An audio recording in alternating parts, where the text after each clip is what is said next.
Powdered sugar is delicious. I just knocked a year off my life. So you matched both sides up, and we're actually gonna have clearance for tires. This doesn't feel right. This is a shocker. This really is a shocker. You guys saw in all the different dyno videos and everything that all the tires had new sets of rows for not hydroplaning. Hey, this is like my 4th time cutting them. Yeah. Every major event requires you to cut the fenders more. But now we can fit the larger tire and have it, hella flush perfectly. Stop.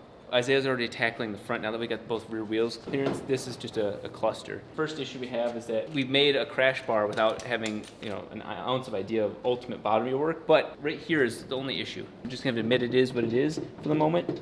It's out this way. The only way to solve this is to bring it up. So it's gonna kind of rotate up. So that when you see it in the videos and stuff like that, this is actually gonna be up higher and out like that. It's called aerodynamics. Aerodynamics, that's right. But ultimately we're gonna have these two touching again. The headlights are the source of truth. Well, he's got, at this moment, a lot of work cut out for him. So you have to clear this area, just cut that off for the radiator cap, because look at how high it is. And that's because the radiator got pushed up because of the flat bottom.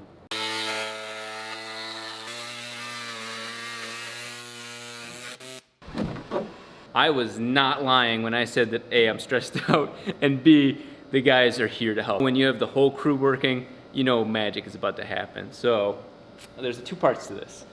One is obviously, it's awesome that my brother is here, but the second part is what he brought with him. As many of you guys know, especially the guys that have been here since the beginning of the channel when I was a really bad YouTuber. I'm a bad YouTuber now, but I was a really bad YouTuber then, is you remember the video of me worshiping the Rotor racing Kev's GTR. If you don't, here's a quick clip of it. So I checked all my safety equipment, everything's good to go. We just gotta see what Rob's preparing to do. I think Rob's car is probably going to do a burnout into a wall.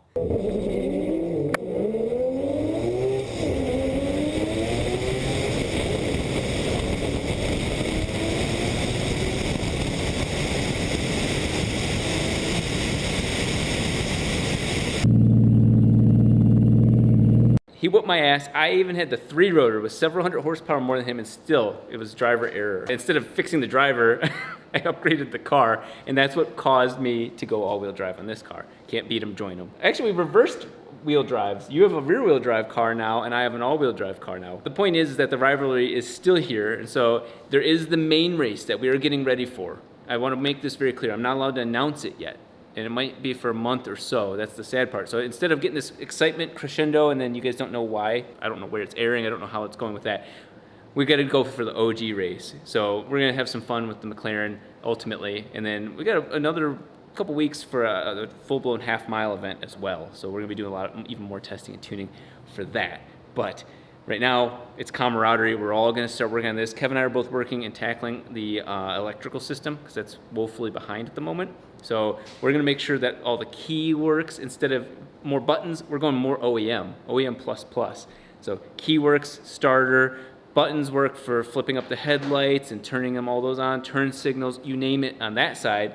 And then I'm working on the all-wheel drive controller. While we're doing this wiring, we're bullshitting back and forth. Kev just came up with the sickest idea ever. So I have line lock. I just bought it and it just came in today. But normally on my 3-rotor, if you remember, I was holding a button, and actually this kit comes with it to lock the front brakes. Kev's like, hey, I found where the horn buttons are. I don't need a horn, and I don't need cruise control in this car, but we can use the stock buttons however we see fit. We're gonna actually use the horn button as my line lock, control, and release, so I don't have to have extra things to juggle. It'll just be in the steering wheel. This is a flow control valve. You see these pins basically have a really small hole of different sizes inside the center. And what this allows you to do is it allows you to mash the clutch in, disengage the clutch, and then when you release, this whole thing wedges against the other side and all the fluid has to go through the center. All fluid in easy, and then it has to go through the center hole on the return. And based on the size is how fast that fluid leaves the clutch. Because right now, if you drop the clutch on this car, it engages instantly. This, you can control how much it feathers it. Even if it's a fraction, which it will be, a fraction of a second, that's the difference between braking drivetrain components or not. Your foot doesn't have to get good at anything, you just drop the clutch. Cheat number 2 is this. Anti-roll is also known as line lock. And the concept is this, is that if your vehicle, like most vehicles, you have a separate line for the front 2 brakes and a separate line for the rear 2. And you definitely have one line for each wheel, but there's normally a circuit just for the front and a circuit for the rear. On this kit, it's a little solenoid, a little on-off thing. Once you pressurize the circuit, so say you push the brakes in, you've got whatever, 1,000 PSI in the front brake system, you turn this on and it actually blocks the line. You can let off the pedal and it keeps the front lines at 1,000 PSI. What does that mean? Well, now the pedal's off, which means the rear brakes turn off, the fronts are held on by this, and you just locked your front wheels and can do burnouts, line lock. The neat part about this is that, yeah, it worked on the 3-rotor and pretty straightforward. Well, I have all-wheel drive. What do you do about that? Well, my all-wheel drive controller has this brown line right here that when you engage e-brake or line lock, you can have this brown line to get that signal that either of those are engaging and turn off all-wheel drive. So when I go to press the horn button, all of this is happening all behind the scenes. It's locking the front brakes after you've pressed the pedal, but it locks the pressure in the front, disconnects the all-wheel drive system, allows you to do the burnout for the rear wheels, heat those puppies up, and then you let go of the horn button, and we got some sticky rear tires. This is the pinnacle of my work, but this is the first hint. This little piece right here is just the first hint of what I cannot wait to do to the rest of the car. This is called Tefsel wiring, and it looks like it's really thin gauge wire. It's not. It's very thin gauge sheathing, so look at how thick the actual wire is. That's 16 gauge wire, which is meant for carrying power for like headlights and shit like that. But you know, when I'm doing this first version, I'm running wires and I'm like, oh, you know what? I need to extend that. Promise I will rewire it, but we just don't know what it needs. I can't feel it. So this will be the first time of testing the all-wheel drive controller. Oh, and the dash. This is the most civilized test I've ever done on this car. I'm gonna plug this into this one. So we'll open the program for that. I'll press this button and we should hear the all-wheel drive controller start priming the pumps. And we hopefully should see this light turn on. Here we go. That turned on. We're out of oil. That's in all-wheel drive mode right now. It's adjusting based on what I'm doing. While the car's running and it needs to adjust the all-wheel drive, especially when it needs more pressure, so more all-wheel instead of just rear wheel, you'll hear that thing, you know, like see that? You'll hear it going more all-wheel. This is in manual mode. You can hear it. Turned off the regulator, that's rear wheel. There's a little bit, and that's full lock. The regulator's no longer going half-half or 40%, it's 100% right now. Turn this mode, and now it's back into full automatic. I got these little things that we're going to bondo in there.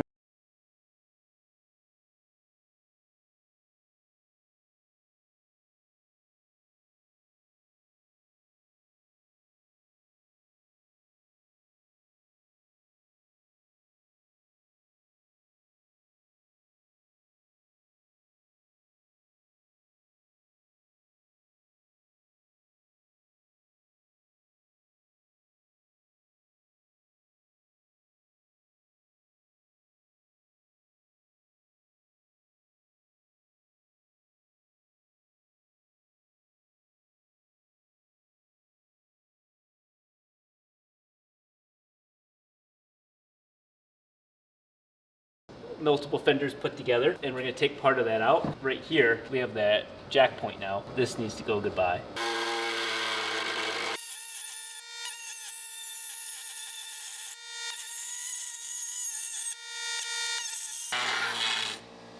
Let's see.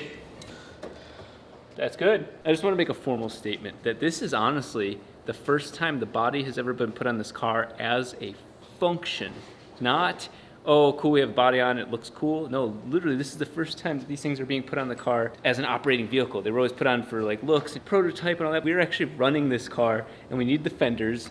That way, whatever speed we go, that you know, there's a resemblance of a body here. But this is a really crazy time for me because the last time this car had a body was back when it was a 2-rotor FD. I was a young kid, dude.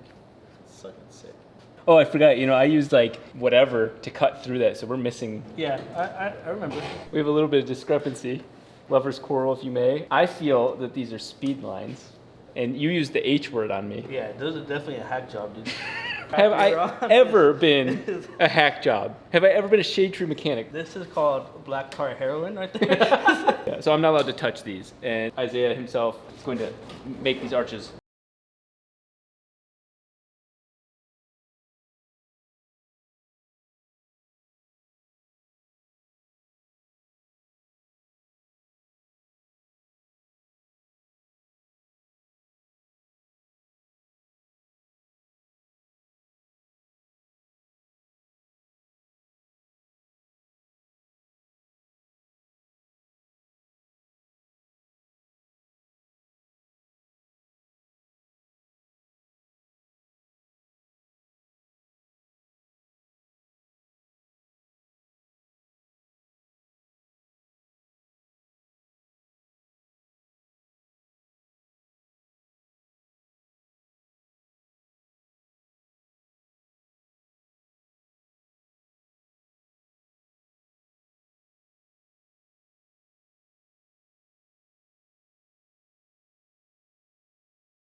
Last night we went and cut all this out, all that thick Bondo and steel, and he's just working on making an exhaust so it sticks out of the fender instead of giving me this.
The secret, the perfect weld right there. It's fully penetrated.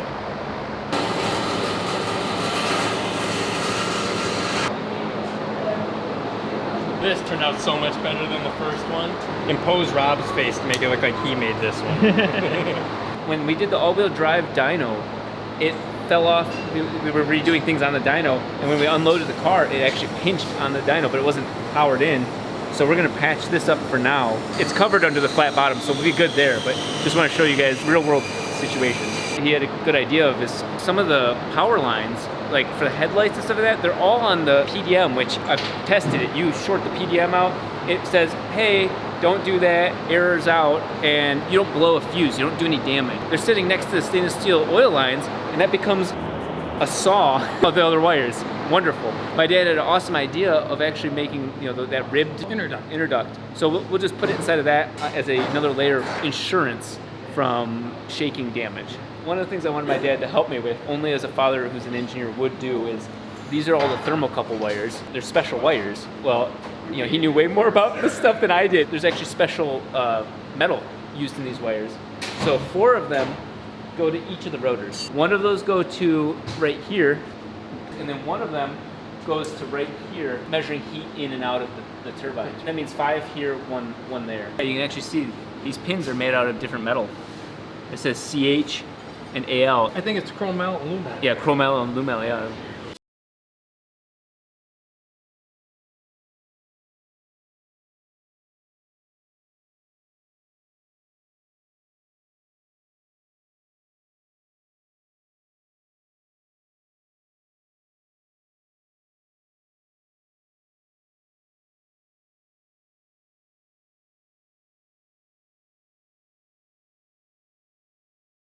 I'm behind the camera right now. Yeah, finally. I'm gonna get the angles that I love.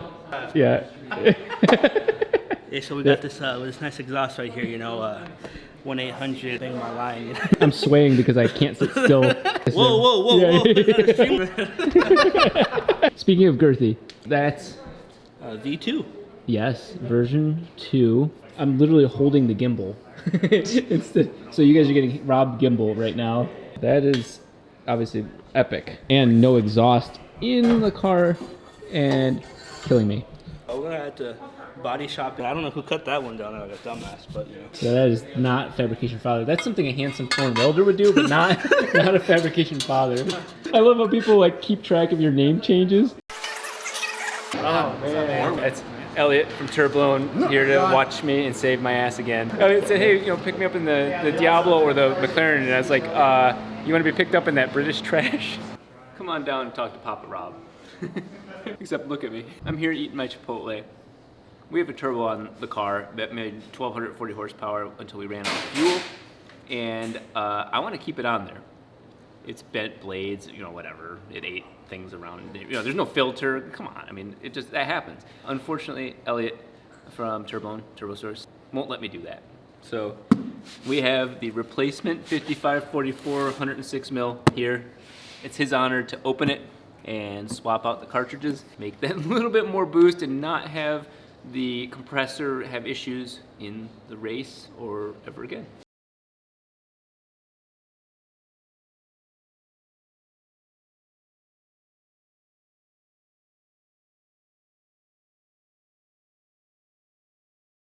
I listen to nothing I say. He comes up well himself. He doesn't sit right up close. I think I'm gonna get my YouTube channel there. I was gonna say, that doesn't fucking sound like Rob. I thought Rob was over here working. Rob's in the bathroom. Rob, I was just talking to you, but you weren't here. I'm doing that thing where you have to like smile because everybody else is laughing. You have to be like, Elliot was like, hey, I love your brother's McLaren. Did you help pick him out, or? I didn't start the real shit talking. I could have put it another way. You know what? Your brother's a fucking dick. your brother can't build a car. Yeah, McLaren's man, really that rough. thing's a piece of shit. I'm keep playing like I like it.